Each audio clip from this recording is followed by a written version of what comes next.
I started the truck and rolled slowly down the driveway with my left foot pressing the clutch pedal so hard that the floor of the truck threatened to give way. "Good, just coast till you get on up there." "Brake," she said when I reached the end of the driveway where gravel and dirt met the asphalt road to town. "To get on up here, just pull out regular, not slow, or it'll cut off." My back teeth tapped together to absorb the anxiety. My heart beat in my chest with the fear that I would surely pull out onto the road and I would only enjoy a few yards of the first driving experience before ending up like Mama when she was a Mississippi teenager, in a ditch, and later with a metal plate in her head.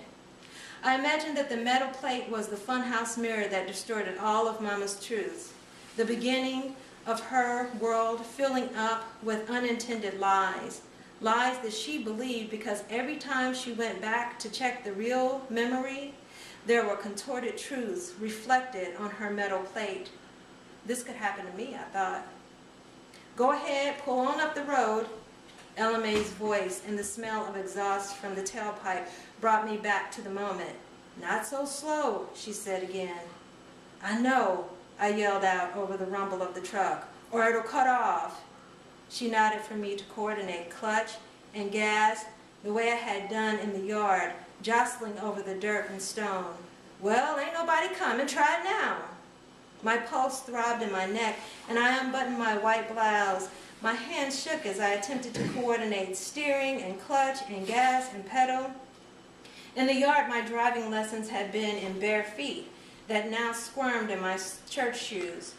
"Maybe I should be barefoot," I pleaded with Ella Mae. "Odessa, just go," she said with one hand on the dashboard. I swallowed before letting off the clutch, slow and jerky like riding a bull. "Give it gas," was all I heard above the grind of the engine, and the cloud of dust engulfed the truck. There was the violent crunch of steel-belted radio grinding dirt and rock, and then the high-pitched squeal of hot rubber, and then the quiet of asphalt road. Only then did I remember to add the steering wheel to the coordinated dance. I swerved to turn away from the sight of open field, then away to the sight of the woods, and then the road appeared in front of me again. Ella Mae hollered like she was hollering for the chickens, "Yee-hee!" We broke into hysterical laughter that slowly quieted as we traveled down the road. The pinched spaces in my lungs had opened. I smelled juniper, the sulfur of hot mud and crawfish, hot, dry magnolia leaves pressed into earth. I could feel the muscles in my arms and legs, the solid lock of my knees and elbow joints as they made the place that they made as I held, the slow trickle of sweat from my underarms. I had shifted, and Odessa Lacey was different from Odessa Blackburn. Odessa Lacey liked to take a salt shaker to the garden and enjoy the taste of salt on tomatoes picked right off the vine. She liked the minerally taste of well water, like driving a raggedy red truck with no seat belts and windows rolled down. When we entered the church, there was a rumbling that swelled like bumblebees after you took the lid off their hive. The deacon scooted his chair wood over wood as he adjusted himself before playing the light piano tune that held space before worship. The space to quiet the congregation from talking among themselves, but me and Ella Mae distracted them from being obedient when we entered, and the mumbling continued. The two of us floated in the waking memory of the day that the church had held our kin mourning the loss of Grandmama. I did not realize Ella Mae was holding my hand until she pulled on me and leaned in to compensate for the self-conscious discomfort. The lines in my hand defined by the lines in hers, new calluses against the leather texture of my fingerprints. We made a taut extension bridge with our connected hands, lighted by the stained glass judgment of kin. We slid into the pew with the end plate that bore Grandmama's name, Elizabeth Lacey. Ella Mae was her namesake. The deacon hammered at the bass line, playing with his right hand crossed over his left to get the congregation to pay attention, but there was still a stirring of women's fancy hats, yellow, white, light blue, and straw hats among the cottony black pillows of men's heads. The hats were fancy, but all the outfits on all the wives, husbands, widows, and their children were worn and dingy from well water and field work.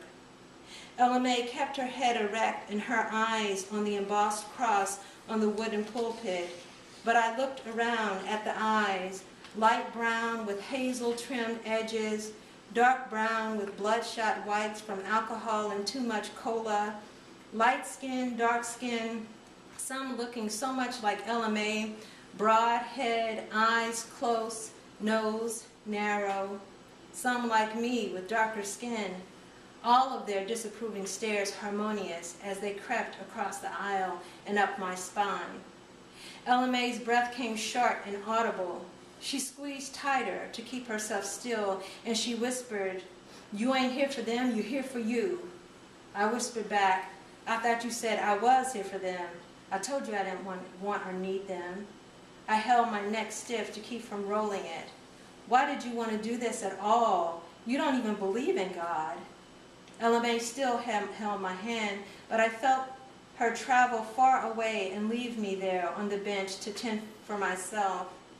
Behind me, the warm swirling of air, the squeaking of the church bench, and the smells of zinc and water. I turned to see my Mississippi cousins, Junior, Agrita, DeFrida, and my cousin Neckbone, who our family called the retarded one. He was as big as a wrestler and always had food spilled down the front of his shirt. All of their shirts used to be white, but now looked yellow from being left on the line, then rained on, then left on the line again. The boy cousins were too grown to still be living at home. Agrita wore lipstick because she had quit high school and gotten a job at the chicken plant, and DeFrida was my age, in wedge heel shoes, the heels worn down from walking on gravel. Her stockingless legs were as dry as tree trunks. Far behind me, DeFrida whispered, "What you looking at, orphan?" Her voice was just loud enough for me to hear, but quiet enough to blend into the sounds of the echo beneath the piano board, hammer on taut strings ringing out the tune of "Walk the Streets of Glory." There was a shuffling as people stood and pages fluttered, hymnals were opened to the correct page, throats were cleared, the song began. DeFrida didn't stand or sing. She just sat back and giggled with dirt fingernail hands over chapped lips. I stayed seated too and kept my eyes on her the whole time. I waited until the song was over, and then I whispered, "You smell like cow manure." The deacon looked up from where his hands were poised over the piano keys. He cleared his throat and turned his attention back to the embossed cross. Ella May was lost inside distant memories of baptisms and funerals, her gaze still turned forward. The congregation rose and song burst forth again. "Precious Lord, take my hand." The cousins' mouths opened in praise with the rest of them. Ella May roused from her fog and looked desperately through the hymnal for words that meant nothing to her. My anger flared at the depth of our hypocrisy.